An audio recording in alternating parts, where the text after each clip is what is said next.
Bismillahirrahmanirrahim. Qala al-musannif rahimahullahu ta'ala wa nafa'na bi'ulumihi wa amadna bi'asrarihi fid dharain. Amin. Masih menerangkan tentang syarat diterimanya sholat. Kemarin berdua ya. Ada berapa kemarin? Ada berapa?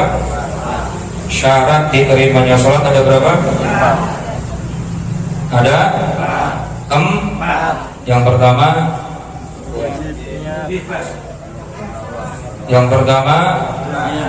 kudu ikhlas.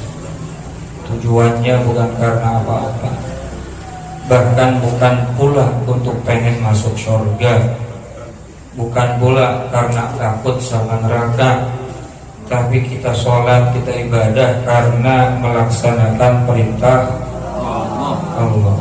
Kalau apa-apa pengen tujuan surga, pengen tujuan jauh dari neraka, antara Allahnya lupa. Surga dan dijauhkan dari neraka itu bukan tujuan, tapi harapan. Paham gak nih? Tujuan utamanya adalah biar Allah ridha, karena ini perintah dari Allah. Itu yang pertama. Yang kedua, biar sholat dan ibadah kita yang lain diterima, ayyakuna ma'kulahu wa malbusahu wa musallahu halalan, agar memperhatikan makanannya, pakaiannya, dan tempat sholatnya semua harus bersumber dari barang halal. Jadi walaupun hafal Quran, walaupun khusyuk, walaupun sholatnya, sujudnya sampai jidatnya hitam, tapi kalau yang dimakan haram, yang dipakai bajunya, belinya dari uang haram, yang dipakai tempatnya, bangunnya dari uang haram, maka sholatnya pasti gak diterima. Yang kedua. Yang ketiga, wa ayyuhdira qalbahu fiha, orang yang sholat dan ibadah lainnya kalau pengen diterima adalah mengusahakan untuk menghadirkan hatinya, untuk konsentrasi. Hadirnya hati, garis doyong, konsentrasi. Tahu garis doyong enggak? Garis miring. Jadi kalau kagak konsentrasi, walaupun sholatnya lama, rakaatnya banyak, tapi kagak konsentrasi, ya susah buat diterima. Kenapa harus konsentrasi? Fa inna hudurul qalbi huwa ruhus shalah. Karena hadirnya hati atau konsentrasi itu termasuk rohnya sholat. Rohnya sholat adalah konsentrasi. Bu, badan ibu ada matanya, ada tangannya, ada hidungnya, ada mulutnya, ada semuanya. Itu bisa gerak, bisa manfaat karena di badan ada ruh. Semua yang ada dalam tubuh kita ini bermanfaat karena masih ada ruh. Coba ruhnya dicabut, mati, modar. Ruhnya udah nggak ada di badan, matanya masih ada nggak? Ada. Masih bisa ngelihat? Tidak. Mulutnya ada nggak? Ada. Bisa ngomong? Ada. Ya kabur semua kalau bisa ngomong. Semua anggota tubuh kita menjadi tidak berfungsi karena di dalam tubuhnya ruhnya udah nggak ada. Begitu pula ibu, bapak, kalau kepengen sholatnya itu manfaat, satu cek. Kalau kepengen sholatnya manfaat, gerakannya manfaat, maksudnya manfaat ini ada fadilahnya, ada pahalanya, dari mulai berdiri sampai duduknya semua ada manfaatnya. Maka saat melakukannya usahakan konsentrasi. Kalau nggak konsentrasi, nggak hadir hati, ya sia-sia semua tuh, kayak mayat hidup. Jadi bacaan mah dibaca tapi nggak konsen, rukuk mah rukuk tapi pada saat rukuk nggak hadir hati.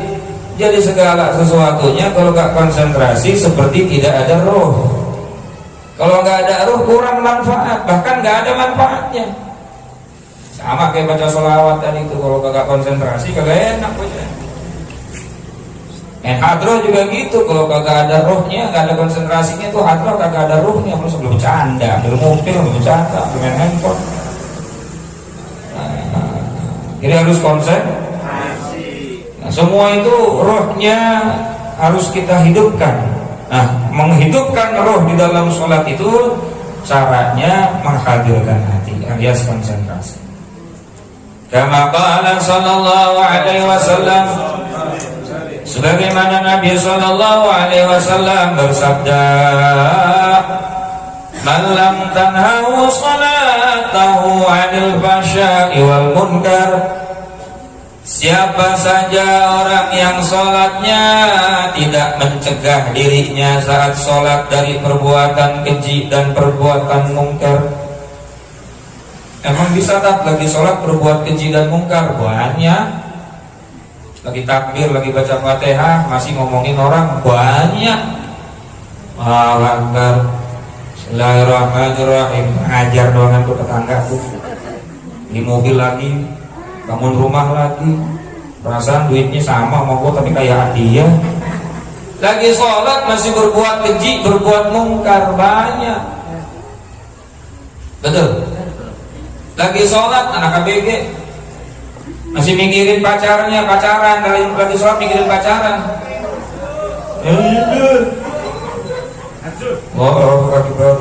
Sholat isya padahal.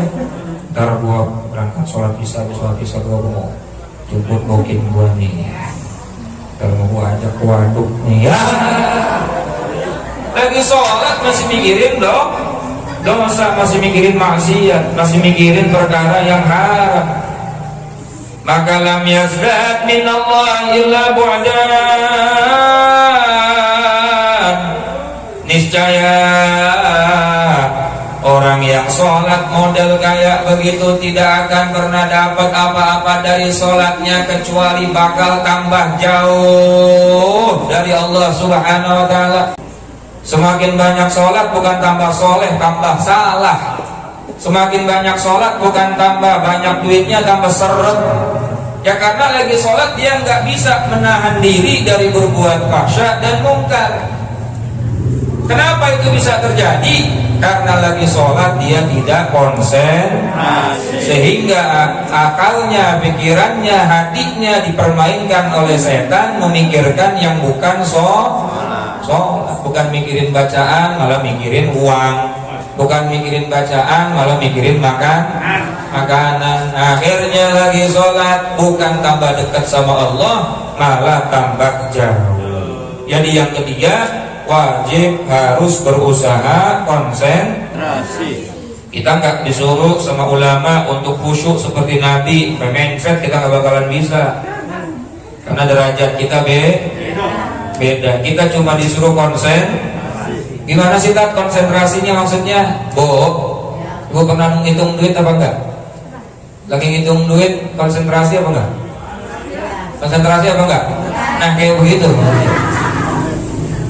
Kenapa konsentrasi ngitung duit? Sekarang saya mau tanya, lagi ngitung duit mantepan diucapin nominalnya apa dalam hati?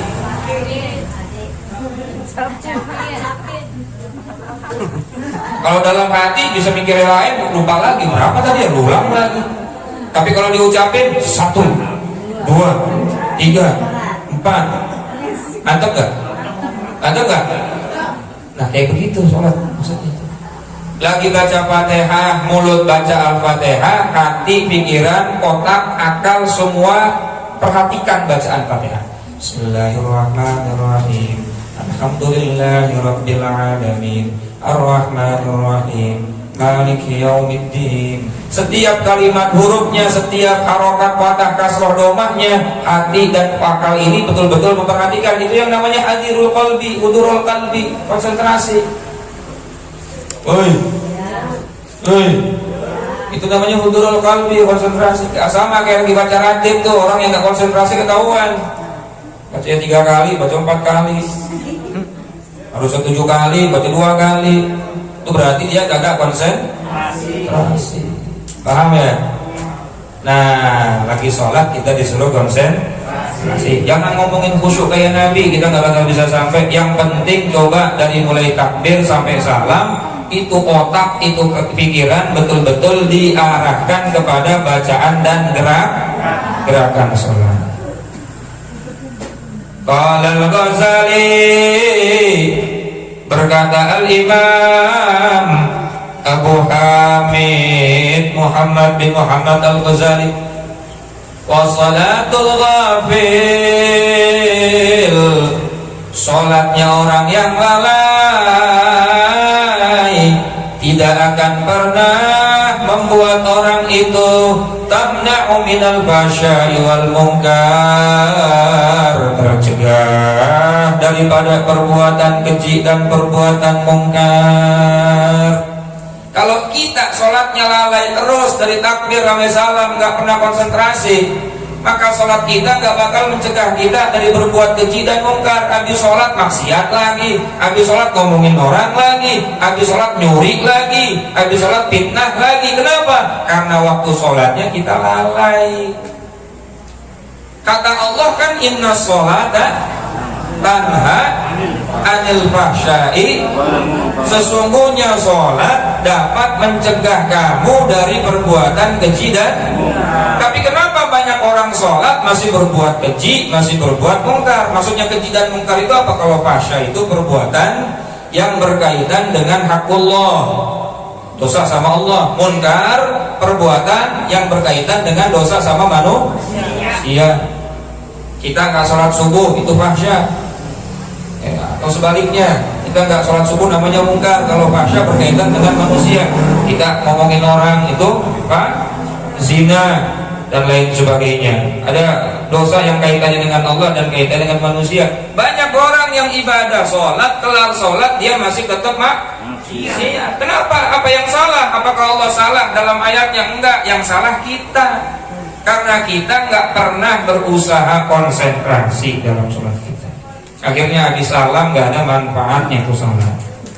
Ya, oh kalau gitu nggak usah sholat, tetaplah daripada sholat sama aja. Salah lagi omongan begitu, setan itu.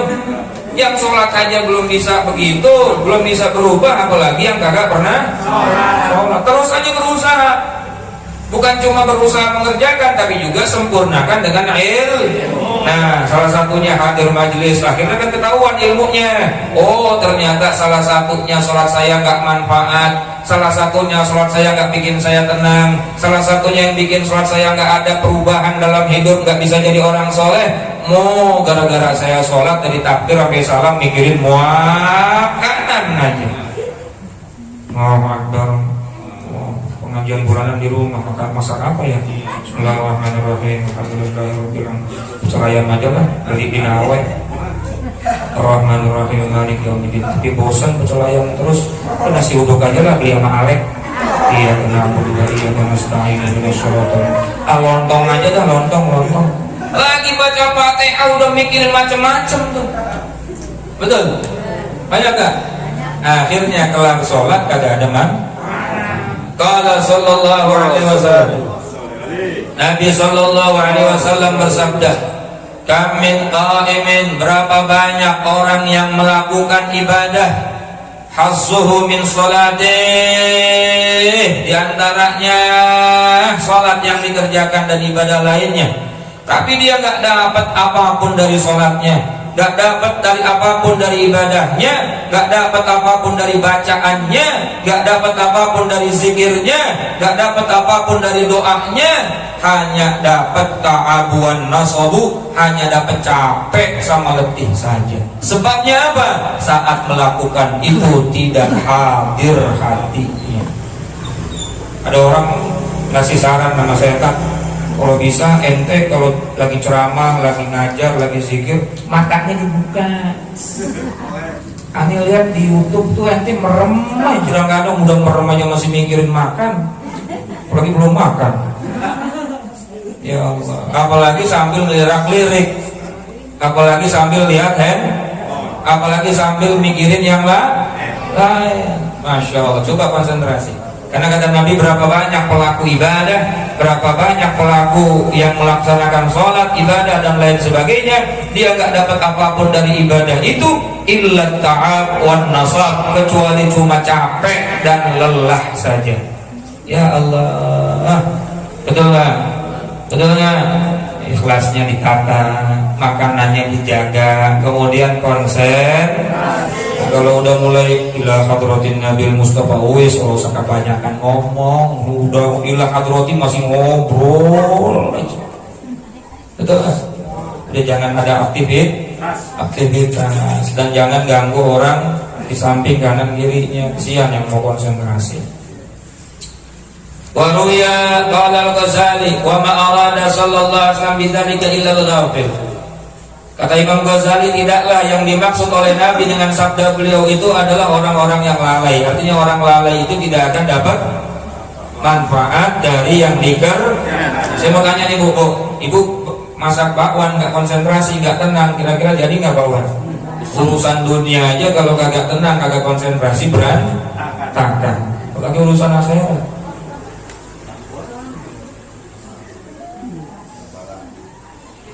Kemudian yang terakhir, nggak usah panjang-panjang ya, takutnya maklumat. Wa alla ya'jaba biha. Orang yang sholat, kalau pengen sholatnya manfaat, kalau pengen sholatnya dapat fadilah, kalau pengen sholatnya dapat berkah, hasilnya bisa dirasakan setelah sholat, alla ya'jaba biha. Habis ibadah atau saat ibadah jangan pernah merasa ujub. Ujub itu di dalam hati, sementara sombong diungkapkan. Di sini mah ada yang hebat kecuali gua.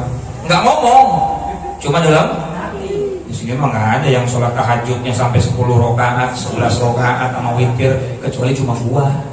Nggak ngomong, nggak pengumuman sama tetangga, itu namanya ujub. Bangga sama ibadah. Kalau diomongin, wah naik lagi derajatnya, bukan ujub tapi takabur, sombong. Ini dua-duanya jangan sampai ada dalam hati kita. Ya, makanya kalau kita ibadah itu kayak Abu Nawas, Bu. Ilahilas tulil firdausi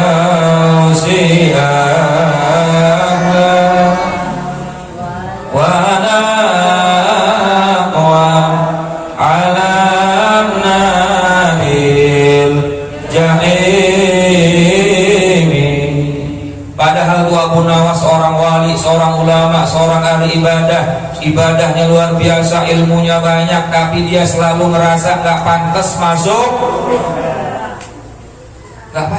surga saya, ya Allah, karena saya masih kurang ibadahnya, padahal ibadahnya udah banyak. Nah, kita jangan sampai punya sifat sombong, jangan sampai punya sifat ujub, merasa bangga dengan apa yang kita kerjakan sehingga meremehkan orang lain. Bu, ngaji itu berat apa enggak? Berat apa enggak? Berat. Iya, kalau bunuk mah enggak. Antar jemput sama bonpis. Bonpis luar biasa. Kita mau berangkat kadang-kadang hujan dipaksain. Apalagi masa pandemi gini, khawatir ada patroli. Berat gak? Tapi lebih berat lagi kelar ngaji ngerasa kita udah ngaji. Ngelihat orang yang kagak ngaji, kita lebih ngerasa mulia sama orang itu. Nah, itu lebih berat tuh. Ngelihat orang di jalanan, amit-amit gua mah seumur-umur gak pernah ngaji, mendingan gua ngaji. Bahaya itu, bahaya. Bahaya. Sholat berat gak gua sholat, Bu? Berat sholat. Wah, hebat banget nih ngomong gak? Tapi setelah kelar sholat, ngerasa kita ini udah sholat, kemudian ngelihat ada orang saudara kita, orang Islam yang belum sholat, lalu kita ngerasa lebih baik dari dia. Wah, itu lebih bahaya, itu lebih berat menjaga hati. Maka yang namanya ibadah bukan cuma memperhatikan gerakan, tapi perhatikan juga hati. Jangan sampai terkutik sama setan, akhirnya kita ngerasa lebih baik dari orang lain. Allahu Akbar. Nggak ada di sini yang sholatnya kayak Imam Mekah, gua doang. Buktinya gua diamplopin. Jalan udah kayak kuntilanak dan apa tanah. Jangan. Ya, betul. Waqad warada an Isa alaihi salatu wassalam, dan sungguh telah sampai berita bahwa Nabi Isa alaihi salatu wassalam kana yaqul, beliau pernah berkata. Apa kata beliau? Kam min sirajin atfa'at hurrih, berapa banyak lampu yang mati cuma gara-gara tertiup angin kecil. Lampu zaman dulu. Ini kiasan Nabi Isa. Berapa banyak lampu kemudian tertiup angin hilang atau mati padam. Wa kam min ibadatin qad afsadaha al-ujub. Begitu pula berapa banyak orang yang ahli ibadah hilang pahalanya hanya sebatas karena hatinya terbesit sifat ujub. Gara-gara gua yang paling hebat, habis di pahala. Seperti angin yang matiin lentera, seperti angin yang niup lilin, seperti angin yang matiin lampu tempel. Ujub itu seperti angin yang matiin api yang menyala. Ujub akan menghilangkan dan menghancurkan pahala kita yang besar, padahal ujub cuma sebentar doang. Angin kan cuma numpang lewat tapi matiin, bikinnya lama tuh lilin, matinya cuma sekelubit doang. Nah kalau ria sama tuh. Ria itu seperti api yang membakar kayu, menghabiskan kayu bakar. Tuh kayu dimakan api lama-lama habis apa utuh? Itulah ria. Orang ibadah kemudian punya sifat ria, habis tuh pahalanya seperti api yang menghabiskan kayu bakar. Tapi ada lagi penyakit hati yang lain, apa? Ujub, menghabiskan pahala seperti angin yang menghembuskan lampu tempel atau lentera. Nah, di sini kita dikasih peringatan oleh Nabi, ibadah itu nggak cuma mengerjakan fisik, nggak cuma gerakan, nggak cuma bacaan, tapi juga kita perhatikan hati. Jangan sampai kita merasa lebih baik dari orang lain. Insya Allah.